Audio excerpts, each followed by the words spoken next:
चरण वंदना। हमारे ऋषि मुनियों ने चरण वंदना का ही इतना महत्व हमारे हर एक धर्म ग्रंथों में क्यों है। पांव शायद इसलिए पूजे जाते हैं कि हमारे ऋषि मुनियों ने हाथों को पूजने की कोई परंपरा ही नहीं बनाई। और जैसे त्रेता युग में गुरु पद पंकज नावही माथा, सबसे पहले भगवान राम गुरु के चरण कमलों को छूते थे, उसके बाद वो अपना नित्य क्रम शुरू करते थे। द्वापर युग में भी भगवान कृष्ण हरेक अपने से बड़े ऋषि मुनियों के ही नहीं, अपने पिता के या जो भी उनके समकक्षों मित्रों के सभी के पैर छूने का विधान हमारे ऋषि मुनियों ने धर्मशास्त्रों में लिखा है, दिया है, और उस पर आचरण करने की विधान है। हाथों को पूजने की कोई परंपरा क्यों नहीं है? वो जगह खत्म हो जाती हैं जब हमारे वहां जाने की इच्छाएं खत्म हो जाती है, वो स्थान ही नगण्य हो जाते हैं।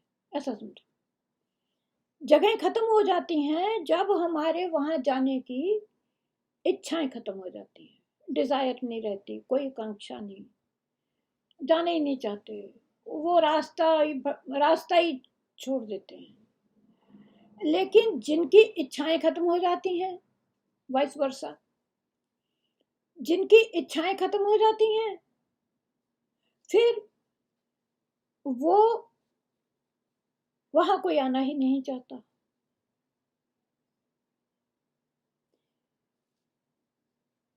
कहते हैं रास्ता भी एक जगह होता है। ये पंक्तियां नरेश सक्सेना जी ने लिखी हैं। कहते हैं रास्ता भी एक जगह होता है। जगह मीन्स पवित्र स्थान होता है जहां पर जिंदगी गुजार देते हैं। बहुत से लोग होमलेस होते हैं, फुटपाथ पर ही पड़े रहते हैं, वहीं पर उनके बच्चे हो जाते हैं।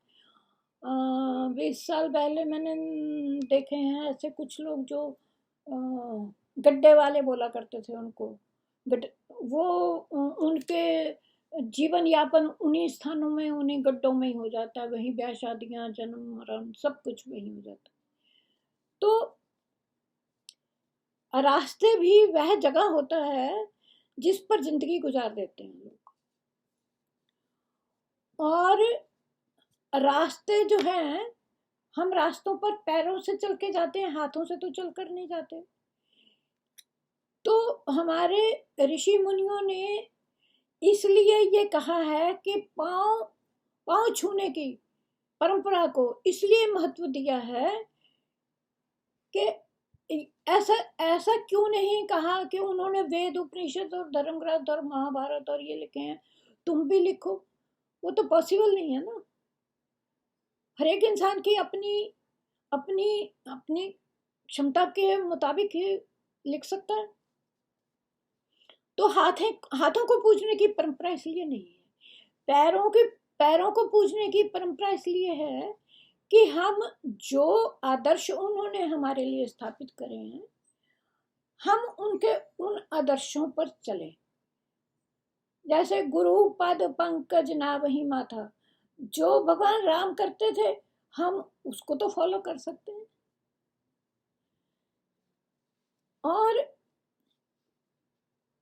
कुछ रास्ते ऐसे होते हैं जो पांव से होकर ही निकलते हैं।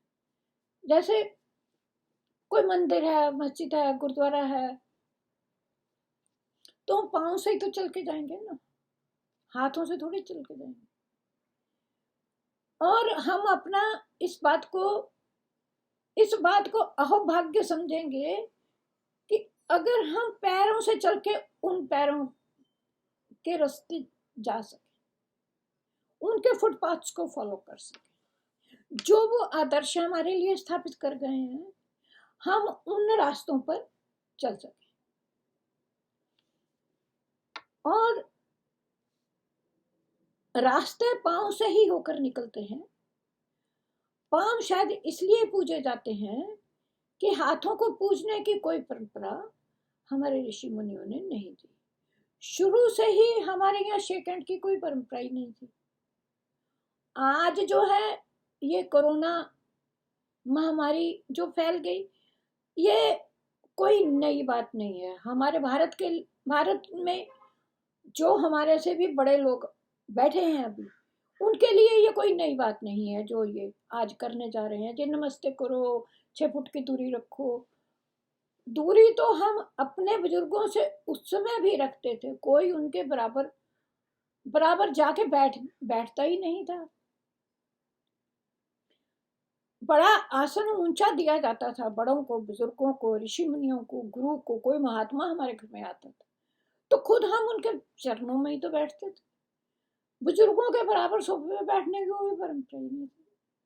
ऐसा मैं अपने घर की परंपरा की बात कर रही हूँ, जो कि ऋषि मुनियों ने हमारे लिए रास्ते स्थापित कर दिए थे, उन पर चलना हमारी संस्कृति है। और ये भी कितनी अजीब बात है कि हम उनके हाथों के रास्ते तो नहीं चल सकते ना। इतने बड़े बड़े उन्होंने, आज विमानों की बात करते हैं त्रेता युग में, और ऐसे ऐसे रथ इंद्र ने और बड़े बड़े ऋषि मुनियों ने दिए हैं, उनकी तो हम कल्पना भी नहीं कर सकते। हाँ, हम जो उन्होंने हमारे लिए स्थापित कर दिया, हम उससे पे चल सकते हैं। तो एक पुष्प की अभिलाषा, मुझे एक कविता याद आ रही है कि एक फूल माली से क्या कहता है कि मुझे तोड़ लेना बनमाली, उस पथ पर देना तुम फेंक। रास्ता ही उसने चुना फूल ने, देखो, उस पथ पर देना तुम फेंक, मातृभूमि पर शीश चढ़ाने, जिस पथ जामे वीर अनेक।